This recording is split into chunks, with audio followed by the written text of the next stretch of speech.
actually getting some really good places down in Ultimate as well. So Jigglypuff, rising tide, but Bowser, always a threat that you have to respect in this game number 1. Starting out on Smashville too, this is going to be definitely an explosive game 1. So far though, Snapple Dan finding some great combos here, going for a lot of these down airs, finding the aerials too, and this is what Woodchuckman's gonna have to avoid this entire time. I mean, you have to stay grounded because Jigglypuff in the air is such a pain. Gets the rest though, can only imagine, or gets the sing, but not gonna go for the rest, gonna go for the F smash. Yeah, no need to take a nap there. It's still pretty early in the day. Jigglypuff has plenty of mileage to her. So now stock 1 going by pretty quickly, and that's not what you want as a heavy player. You need to make those stocks last like 140, 150, and put your opponent at some good damage as well, which just is not happening for Woodchuckman. I think Woodchuckman has the right idea with getting the up B out of shield. That's the one get off me tool that I think Bowser has that's really, really good. But Snapple Dan still just very calm, cool, collected, gets the parry too, finds the forward air into the nair, and now honestly,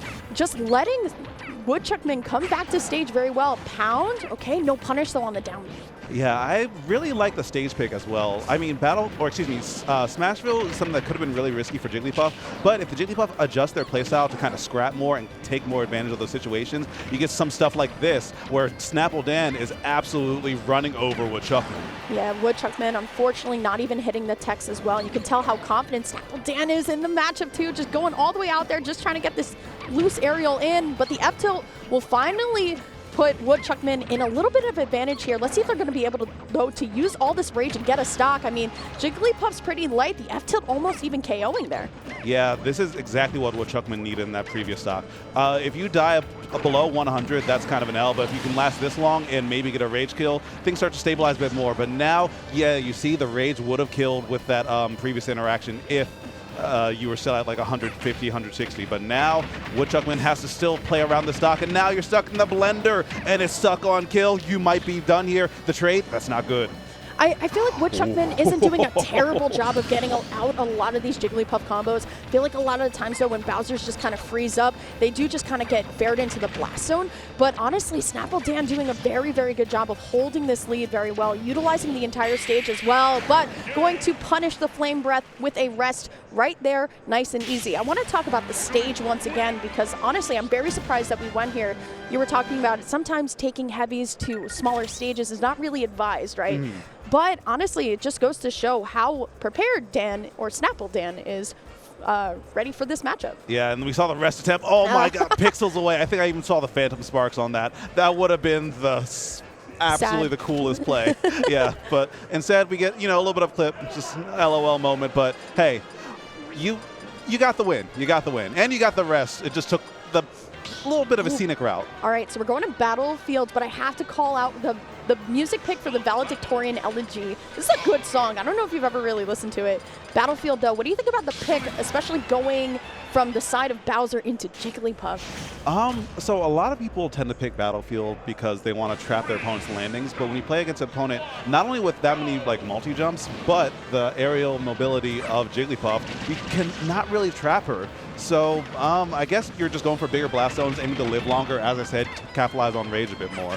But it's going to be kind of hard when Snapple Dan is playing this Hollier. I feel like the side special is definitely going to be very risky, especially up on that top platform. This is kind of the classic counter pick for Bowser's. So I'm surprised that Dan actually left this open, but it doesn't seem to matter. Gets the rest, or so we thought, onto the platform. But here comes, Woodchuckman has to find a hard read, but shields it. Can you get out? Great F-tilt. Yeah. Great F-tilt, best punch that you can get right there. If there was a taller character, you could have gotten out of shield back air, which absolutely would have destroyed Jigglypuff. But Jigglypuff being so small, just not wanting to chance it. Oh, but what a read right there from from Snapple Dan. It's funny because it's like there's one type of tag, right, and it's your name, and then it's like some crazy other name, but great up smash though to punish. I'm glad we're getting a little bit more of a competitive game number 2. You can tell the Woodchuckman definitely getting a little bit more warmed up here, but now trying to actually fight their way through with the forward airs. But here comes Dan once again, stacking up so much energy and so much rage on a lot of these aerials. Okay, but there's a pound, goes for a platform tech chase again, but not getting much out of it. I feel like Woodchuckman was really blessed in those last two tech chase scenarios, but is not blessed when it comes to getting off this ledge. This could be bad. Ooh, okay, just narrowly avoiding the forward air there. There's the dash attack, and now honestly, Dan just waiting for the option, and that's what Jigglypuff does well. She can really kind of just stall in the air and wait for you to mess up. Going to recover high, great stuff, because you know Dan was looking for that forward air to end it off. Yeah, that would have been an easy stock to pick up, but Woodchuckman's recoveries have been on point. This grab should net some stage control, though. So now let's see how Wood can get back down, because Dan has just been sharking and playing so patiently. Look at the stage control we're seeing right now. Looking for the falling there, but it is going to be the back air that does take it. Dan, 2 stocks, 33%, looking really good, but Woodchuckman can definitely bring this back. But here comes these signature down airs again. They've been netting so much mileage off of Woodchuckman here, and they honestly can't get something started. The accidental air dodge, I believe, off stage, but still going to be able to recover, even with an assist from Dan as well. That felt a little BM. That felt a little BM. It's I'm not done with you. Yeah, no, bring that over here. Bring that over here. You are going to get rest. I need my clips. I need my followers. Okay, forward air though from Woodchuckman, going to allow for safety back up to the stage, but still Dan just ready with all these nairs and these forward airs as well. Finds the back air though. Let's see what the edge guard could be. Okay, great get up attack. What I can say that Woodchuckman is doing really well is mixing up the recovery every single time. Sometimes they go high, sometimes they're just going for just the get up attack to break the offense. And here are the side specials that we were talking about a little bit earlier. These could be deadly, and finally finds the runoff fair. Looking good for Woodchuckman. I mean, 164 on Bowser, anything could happen. Yeah, anything can. You just need to get those early hits first. And one of the big things is that Snapple Dan is spacing those aerials on shield really well. You can't really get an up-B out shield consistent, but one missed space, this could be big. Oh, tried to whip punish with the rest. That could be so bad. Do something, anything. Analysis paralysis is real. You ever just like, oh God, what do I do? It's just in my hands right now. But Dan, thanking their lucky stars, going to be able to find the back air. And honestly, Woodchuckman so close to bringing us to a game 3. But unfortunately, we will not be able to see it. Great stuff by Snapple's very own Dan. I thought it wasn't the sponsor name for a second. I was like, Snapple Dan. But actually, the guy's tag is just Dan. Just Dan.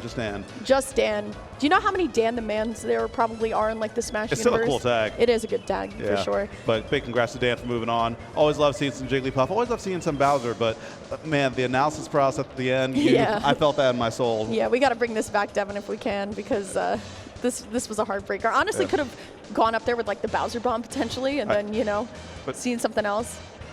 Yeah, okay. Actually, I like the idea from Dan, going for a whiff punish. You do have a little bit of iframes, but yeah, gets that back air at the very end. The back air, even coast to coast, will be more than enough to get the KO right there.